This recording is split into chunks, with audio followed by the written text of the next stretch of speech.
How to change the country or region on a Facebook page? First of all, you need to select your Facebook page here. After that, click on these three lines you see, and then go to a Settings and Privacy. After that, click on a Settings.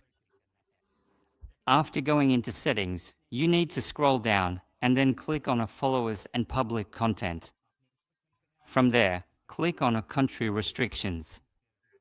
Here, you should make sure that no country is selected. Now, let's talk about how you can change the region of any Facebook page. For that, you will either need a VPN, a paid VPN, or you should keep your account in RDP.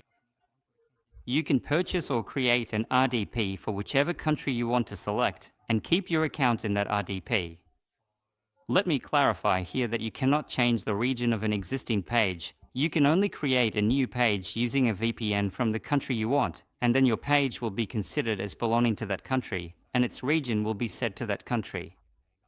In this way, you can set the country or region of any Facebook page. That was today's video. I hope you liked it. If you enjoyed the video, please like it, subscribe to our channel, and don't forget to press the bell icon.